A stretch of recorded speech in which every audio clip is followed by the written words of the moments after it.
অকাৰণে হলা উপস্থিত প্ৰভু অকাৰণে অহাৰ বাবে হল যদি ধ্যান ভংগ সৰ্বদোক মাৰ্জনা কৰিবা অবলা সতী নকৰা আক্ষেপ সতী দুৰ্বল মন মোৰ অতিকে চঞ্চল সেইবাবে কল আজি ধ্যান ভংগ মোৰ পৰা নাই বুজিব একোকে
দেখা পালো তব যুগল চৰণ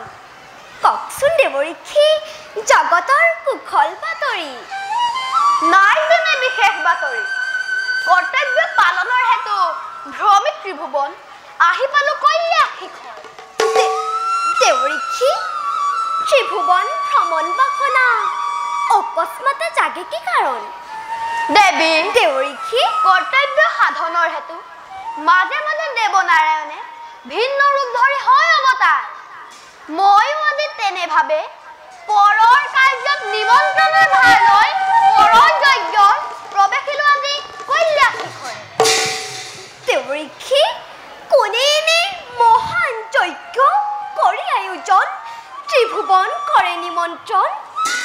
নাৰায়ণ নাৰায়ণে ক্ষমা কৰিবা দেৱী নুশুনিবা নাম হিতনাৰ একমাত্ৰ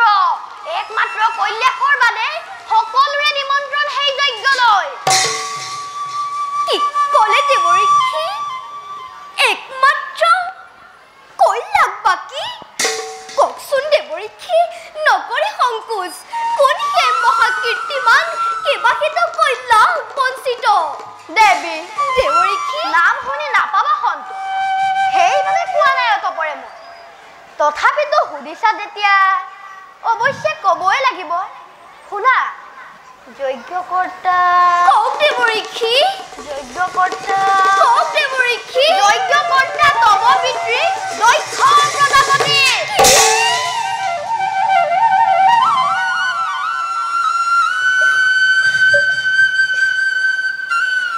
এনে মহান যজ্ঞ আয়োজন কৰিছে মোৰ পিতৃয়ে তথাপি নিমন্ত্ৰণ নাপালে মোৰ স্বামীয়ে কিয় বাৰু এনে ভাবে অৱহেলা কৰি নিজৰ কন্যাক অপমান কৰে এনেকে দেৱতাক মোৰ নহয় দেৱৰীক্ষী চৰণত ধৰি মই বুজাম পিতৃক দিয়ক প্ৰভু এই আশীৰ্বাদ যাওঁ মই পিতৃৰ গৃহে নকৰিবলৈ সম্ভৱতী বিনা নিমন্ত্ৰণে নোৱাৰে কদাপি যাব পিতৃৰ গৃহলৈ প্ৰভু পিতৃৰ গৃহে কন্যা যাব পাৰে বিনা নিমন্ত্ৰণে নুখে তাত কোনো অপৰাধ নাৰায়ণ নাৰায়ণ ও দেৱী মই মাগিছো বিদায় অপৰাধ কৰিব মাৰ্জনা অতি সংকৰৰ গৃহকোণলৈ ভাই ল'ব নোৱাৰিম মই নাৰায়ণ নাৰায়ণ দেৱৰীখি নহবা চঞ্চলাহতী সামান্য কথাত নাই মোৰ কোনো স্পৃহা বিষয় বাসনা নাই মোৰ কোনো মান অপমান মিছাতে নকৰা আক্ষেপ কৈলাশ শিখৰৰ গিৰি মল্লিকাই নালাগে বিচাৰি যাব ৰাজ অট্টালিকা পথৰে ভিক্ষাৰীয়ে দৰিদ্ৰ শংকৰক যিদিনাই বৰমাল্য কৰিলা প্ৰদান সিদিনাই পৰা তুমি দৰিদ্ৰৰ মহাৰত্ন হৈ জিলিকি আছে কৈলাশৰ উবৰা শিখৰ যোৱা যদি তুমি বিনা নিমন্ত্ৰণে পিতৃৰ গৃহলৈ কোনে বাৰু সন্মাখন যাচিব তোমাৰ জানে শুনি শিৱনিন্দাৰ শুনিবৰ বাবে যেতিয়া কৰিছা তুমি ইমান হেঁপাহ পাৰিবা অৱশ্যে যাব নাই মোৰ অলপো আপত্তি প্ৰভু ভুল তুমি নুবুজিবা মোক স্বামীৰ নিন্দা শুনি তৃপ্তি লাভ লভিবৰ কেতো নাযায় কদাপি সতী পিতৃৰ গৃহলৈ হ'ব পাৰে পিতৃ মোৰ অতিকেই দাম্ভিক অতি অত্যাচাৰী এবাৰ চেষ্টা কৰি চাওচোন প্ৰভু হানিব পাৰো নেকি ঘূৰাই তেওঁক সৎপথলৈ আৰু যদি সেই চেষ্টা ব্যৰ্থ হয় তোমাৰ তেতিয়া কি কৰিবা সতী তেতিয়া ধ্বংস হ'ব সমুলংচে শিৱ নিন্দাকাৰী ধ্বংস হ'ব তক্ষপুৰী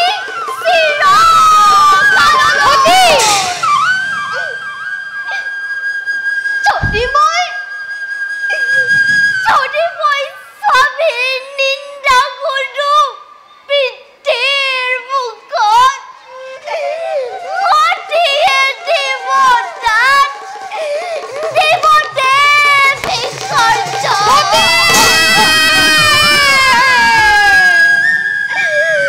সেই কথা নকলো বুজিব পাৰিছো মই সেইবাবে তোমাক মই বাৰে বাৰে কৰিছো বাৰণ যদিহে নোযোৱা তুমি পিতৃৰ গৃহলৈ শিৱনিন্দা তোমাৰ নপৰে কাণ দৰিদ্ৰৰ মহাৰত্ন তুমি থাকা মোৰ বুকুৰ মাজতে আৰু মোক নালাগে একোকে তোমাৰ কোমল স্পৰ্শই অভিনৱ সাজে মই সাজিছো কল্যাণ যদি তুমি গুচি যোৱা সতী চিৰদিনলৈ কাকনো মাতিম মই সতী বুলি শুনা সতী প্ৰভু আৰু যেন নকৰিবা দুনাই প্ৰাৰ্থনা সেইবাবে যদি বিশ্বই কৰে হাহাকাৰ ব্ৰহ্মা বিষ্ণু যদি পদে দণ্ডিবৰ তথাপিতো প্ৰতিৰোধ কৰিম নিশ্চয় কমল পাখি শিৱৰ বুকুত ৰাখিম যতনে মোৰ জতাত খুৱাই প্ৰভু সামান্য সতীৰ বাবে শিৱৰ শিৱৰ্ত কিদৰে দিব বিসৰ্জন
এভুক কৰা পৰিকাৰ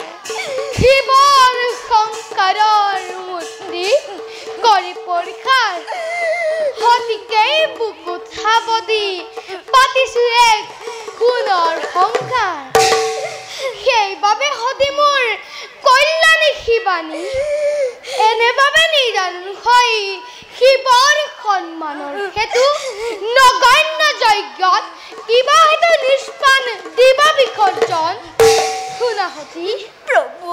যাগ যজ্ঞ অৰ্চনা বন্দনা একোকে নালাগে মোৰ লাগে মাথো অন্তৰৰ নিৰ্মূল ভকতি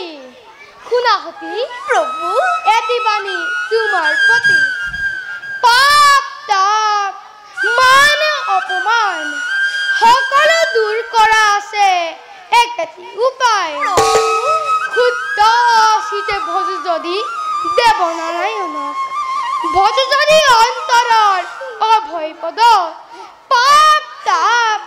মান অপমান সকলো হব অৱসান প্ৰভু দেখি মই শ্ৰীচৰণৰ চুকে চুকে জন্মে জন্মান্তৰে আপোনাৰে কেবিম চৰণ হ'ব পাৰে এই দেখা ৰূপান্তৰ তথাপি আত্মা তোমাকে লয় আঁতৰাই দিয়া প্ৰভু মায়াৰ কুঁৱলী সামান্য গৃহস্থী তুমি নোখোৱা কদাপি এই বিশাল বিশ্বৰ তুমি নিজেই অধিকাৰী ধন্য ধন্য সতীৰ সতীত্ব বৰাই পোহৰাই দিলা জ্ঞান চক্ষু মোৰ মায়াৰ পাশত আবদ্ধ হৈ মোহত বহন কৰে বাৰে বাৰে বিঘিনি কৰিছিল প্ৰদান সতীৰ বিৰহত আৰু নভৌকাতৰ ৰুদ্ৰৰূপ গৰ্বৰ বলেৰি সময় নন্দী ভিংগি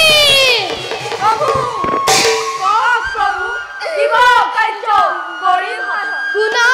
খেৰা নন্দী ভিংগি ভক্ত বানধন সদি যাব পিতৃৰ গৃহে কিবা বিশেষ কামত তোমালোকো যাবা সতীৰ লগত ধৈৰ্য অনেক প্ৰভু প্ৰাণে প্ৰাণে কৰিম পালন প্ৰভু মোক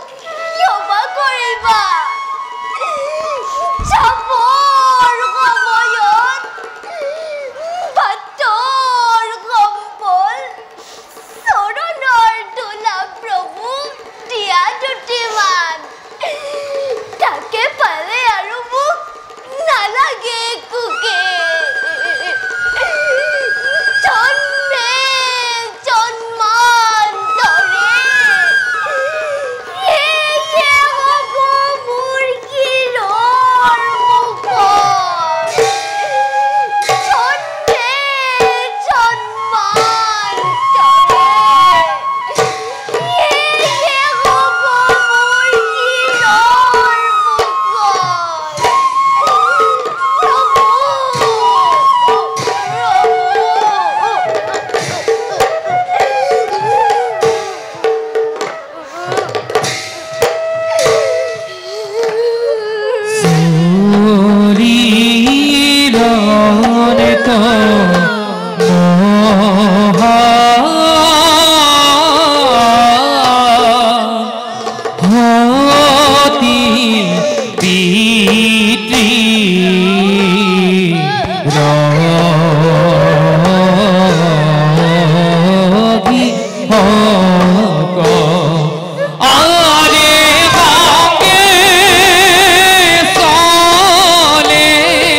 নদী